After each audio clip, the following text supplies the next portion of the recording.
Hello, it's me, Amber, and we are going to start something new today. We're gonna start playing 1000 Year Vampire together, which is an RPG. You can journal and you can play it on your own. It's made by Tim Hutchings, and yeah, I've got the PDF and the printables. It's really pretty. I shortly want to explain what it is all about, and then I'm going to explain how we're going to do it. So basically 1000 Year Vampire, as I said, is a story you play on your own. You can play quick and dirty, or you can take your time, and we're going to take our time with that. How it works is you're going to create a vampire. For that you need different things. You need a character, which we have.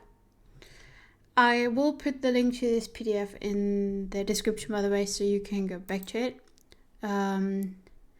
This our vampire. We have memories.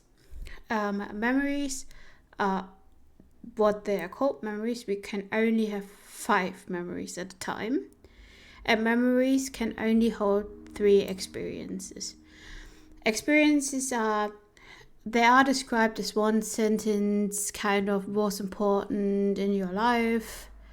Things, I obviously use more than one sentence. It's fine. I try to keep brief. But yeah, if all the experience, so if something happens, you put them on the experience in a memory that fit. If no memory fit what happens, or if your memories are awful, you're not allowed to create a new memory. You have to cross something out. So either you lose a whole memory, or you lose like the first experience in a memory. Why do we already have memories? Oh, that's easy. We already started creating our character. We are Karolin.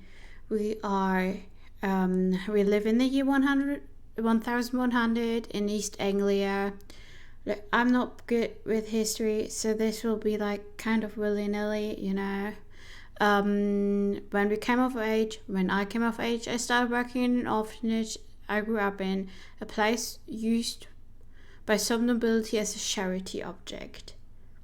Right? So this is like kind of who we are. Also, I'm sorry if like something is written wrong. English is not my native language. I wish I could use that as an excuse. But I think it wouldn't be better if I would write in my native language. But yeah, so this is who we are. Say hello. Then what we did next, or what I did next, was creating 3 mortal characters. That's our important characters in our life that are mortal, right? We have Sister Adela, a woman of faith who is a caretaker in the orphanage. She has been there since I was brought in as a toddler, and slowly the years are catching up with her. Basically, she's an old nun. Then we have Anesta, a small girl that came in when still a baby. I hold her when she came in and saw her grow up into the almost teenager she is now. And we have Sir Evan Raver, one of the noblemen whose money keeps the orphanage afloat. He often comes there to see how things are going and if good new hands for work came in. So if like one can be quote-unquote adopted and then put into a working house. I don't even know if working houses already exist. I think they did. Resources. Then we create the resources. So 3 things we have from our life for becoming immortal. We have a pendant with the symbol of the organization, some lords and ladies bolt that also finance the orphanage. So basically, as mentioned, we are a charity thing that you can brag about when meeting the other nobles. A pair of proper clothing and a pair of handmade puppets for theater play. Will make sense later. Then we have 3 skills that reflect our life. So I have caretaking of others because we work in an orphanage, knowing basic etiquette because we work in an orphanage that is financed by nobles, and having connection with other former orphans. because we live together, right? So what next? Then we take these mortals, the resources and the skills, and we basically create our next 3 memories by connecting at least 2 of the things together. So for memory 2, experience 1, we have Sister Dila found it of great importance that we minded our manners when wearing good clothes on Sunday. She always reminded us how a pair of those garments are worth more than the money she would get if she sold one of us. I was never able to tell if she was serious or not. So we connected the sister and the manners and the proper clothing. And then memory 3 is Anister loved it when we told stories in the evening. Some of the other working girls created 2 puppets which we used to make silly noises and as unhuman acrobats. It can be easily seen as some of the most happiest moments in sometimes dark and constricted space. And our 4th memory is I was honored as servant whoever gave me the pendant that every worker got. As someone who was never chosen, it was a blessing that I would be able to stay under the roof I grew up in and help others who had the same situation as I as a child. So those are our 3 key memories we take with us. And then what you have to do then, or what the game tells you to do, because it has actually, there are explanation of memories and experiences and stuff, and then you have a vampire creation page and what to do and how to play it. You have to create an immortal, which then gonna create you as another immortal in your 5th memory. So for us it's Seth, a young man who came to the orphanage in need of some help. As he said, he was hunted without reason. And our 5th memory is when the young man came begging for shelter, not everyone agreed to take him in. But Sister Dela said we were still a house under God's order, and therefore not need to give the mentally unstable a place to rest. His skin was covered with blisters, which she said he got from... Oh gosh, I can't fucking read. When the young man came in begging for shelter, not everyone agreed to take him in. But Sister Adela said we are still a house under God's orders and therefore need to give the mentally unstable a place to rest. His skin was covered in blisters, which she said he got from staying in direct sun for too long. When I bandaged him, he underlined how pitiful it would be to let such beauty as me come to waste. I wanted to throw a quick thanks, but he already pushed his bleeding hand into my mouth, forcing me to swallow some of the liquid. I felt terribly ill afterwards. So this is our start. This is how we've been created. And then if you see, we got a mark, which is basically, it sets us apart from other human beings, from real human beings, which in our case is pale skin, which is unreasonably sensitive towards sunlight, so we don't burn, but we burn easily. So we get like sunburns really, really easily because our skin is really fragile. And then a diary can be whatever. It can hold up to 4 memories, I believe, but it can be lost anytime.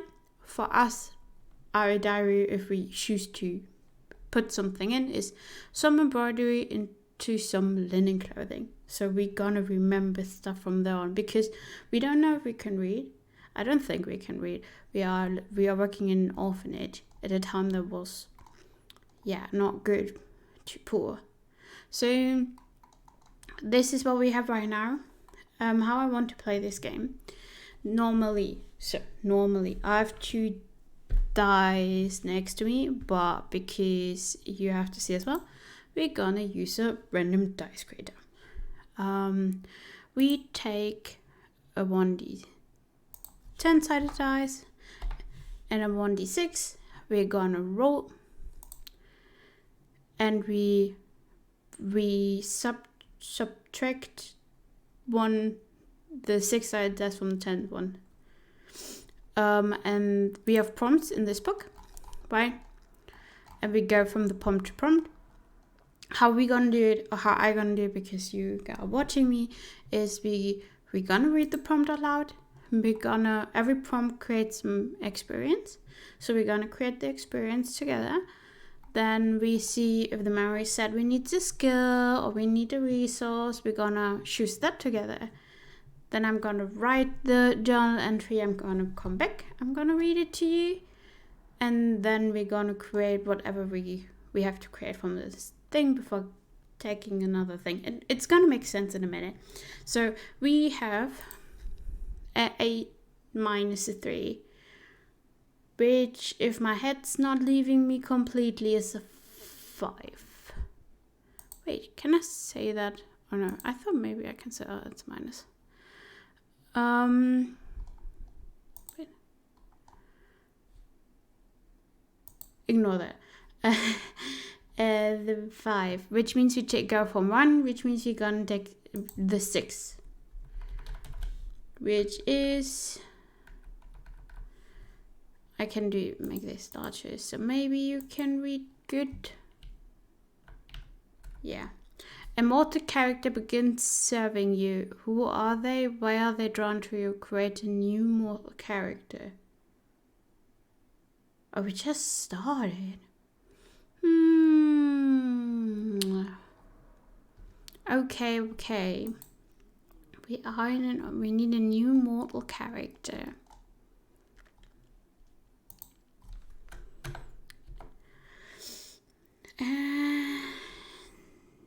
A new orphan, maybe someone who grew up with us in the orphanage, and he starts serving us, maybe more like courting. We can Andrew, and now stable hand under the roof of a noble who grew up with me in the orphanage.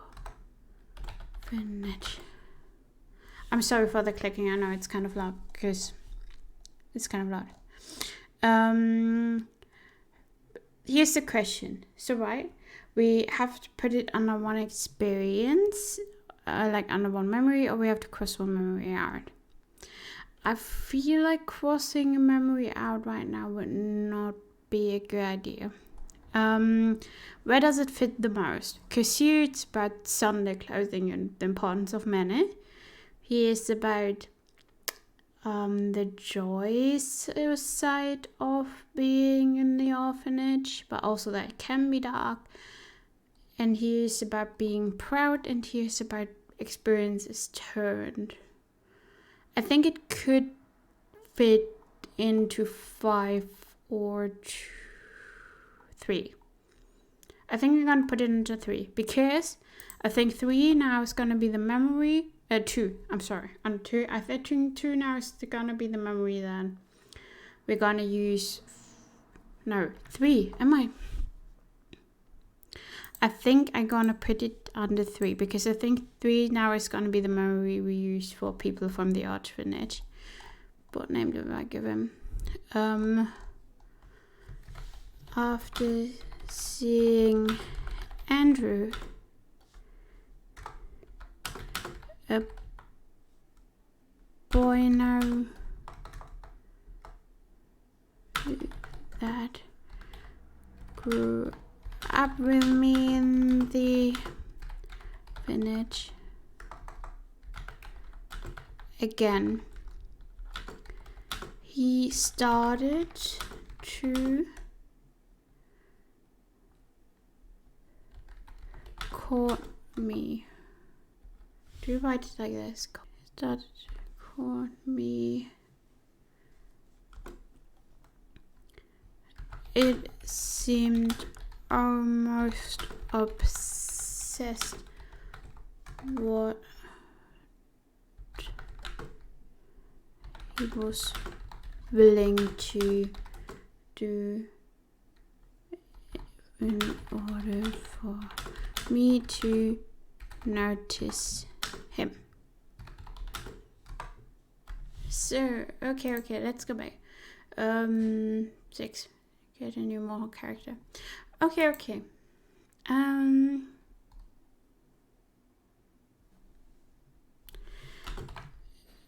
It seemed to be my... It had seemed to be my character he previously liked, but now his talks were all about my looks.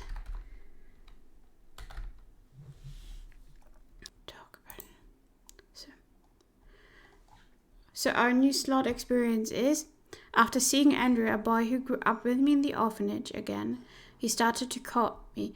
It seemed almost obsessed with what he was willing to do for me to notice him. It had seemed to be my character previously liked, but now his talks were all about my looks. And now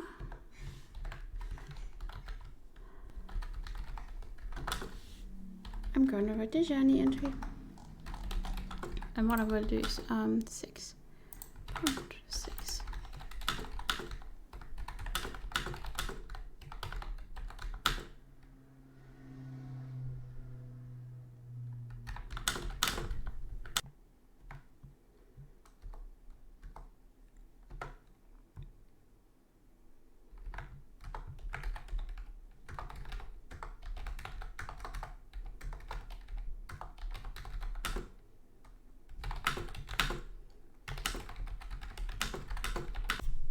Okay, our journey entry. Even though I recovered from the terrible sickness I felt after the man had forced me his blood, I always felt like something was left inside me, that some strains were there. But maybe I just got paranoid, seeing how the sister and the rest of the staff started to greet me with a comment about how pale I was looking again. Being pushed to take some days off from work, there was little I had to do, which left me restless. The decision to visit some of my old friends, therefore, was an easy one to make. After spending some wonderful time with the slightly older ones, I decided to stop at the stables on my way back to greet Andrew. It was surprising how at first he did not even seem to recognize me, even though we had been as close as siblings before I got adopted and started to work with the other grown children while I stayed behind.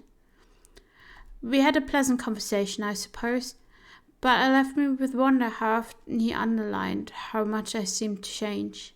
Nonetheless, it was a relief to be able to go back to work. The only thing shocking had been the messages and flowers, which started to arrive ever so often. One day, I thought it must have been another delivery as it knocked on the door, but upon opening, I discovered how Andrew came in person. It must not be kept unsaid how happy everyone was to see him. It was so shocking thinking about back how fidgety he was when he asked for a private conversation. He then told me how his feelings towards me changed and how much of a woman I became. The question if it would be okay for him to court me came out of nowhere, but I said yes, partly because all I ever wanted was a good man to start a family with, but also out of shock and not knowing how to react otherwise. Since then, he started to take me out on outings during the calmer hours of the night, telling me how whatever I need, he would be able to provide. This is Andrew, the one we created. So then let's go into the other.